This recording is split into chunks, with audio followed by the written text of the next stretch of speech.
Alexander Montgomery ने आधी रात को अपने पेंटहाउस का दरवाजा खोला और एक बच्चे की रोने की आवाज ने उस सन्नाटे को चीर दिया। वह आवाज का पीछा करते हुए रसोई में गया और वहीं रुक गया। उसने जो देखा वह उसकी सावधानी से बनाई गई दुनिया को हमेशा के लिए चकनाचूर कर देने वाला था। उसकी नौकरानी इम्मा 28 साल की और मुश्किल से खड़ी हो पा रही थी, सिंक में प्लेटें साफ करते हुए बुखार से कांप रही थी।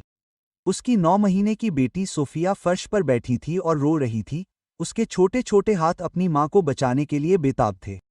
और वहां उसकी मंगेतर विक्टोरिया खड़ी थी, हाथ में वाइन का गिलास था, उसके चेहरे पर ठंडी नाराजगी थी। विक्टोरिया ने इम्मा पर झल्लाते हुए कहा, मुझे परवाह नहीं कि तुम थकी हो या नहीं, ये प्लेटें घंटों पहले ही साफ हो जानी चाहिए थीं। सिर्फ इसलिए कि तुम्हारा बच्चा नाजायज है, इसका मतलब यह नहीं है कि तुम्हें खास तवज्जो दी जाएगी। इम्मा ने काउंटर को पकड़ते हुए कहा, प्लीज मिस स्टर्लिंग, मुझे सोफिया को देखना है। जब मैं कहूंगी तुम उसे देख लेना। एलेक्जेंडर का ब्रीफकेस बिजली की तरह फर्श पर गिर गया। 3 चेहरे उसकी ओर मुड़े। विक्टोरिया के चेहरे पर खुशी थी, लेकिन एलेक्जेंडर उसकी ओर नहीं देख रहा था। वह इम्मा को घूर रहा था। बुखार, थकान, एक माँ की शांत वीरता मानवीय सीमाओं से परे थी।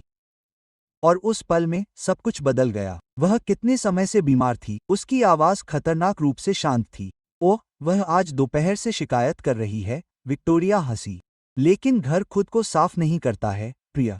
सोफिया की चीखें तेज हो गईं। एम्मा के पैर लड़खड़ा गए। एलेक्जेंडर बिना सोचे समझे आगे बढ़ा, गिरने से पहले उसे संभाल लिया। उसका वजन लगभग कुछ भी नहीं था, उसकी त्वचा बुखार से जल रही थी। उसने उस महिला को देखा जिससे वह शादी करने की योजना बना रहा था और एक अजनबी को देखा, ठंडी, क्रूर, वह सब कुछ जिसे वह देख नहीं पाया था।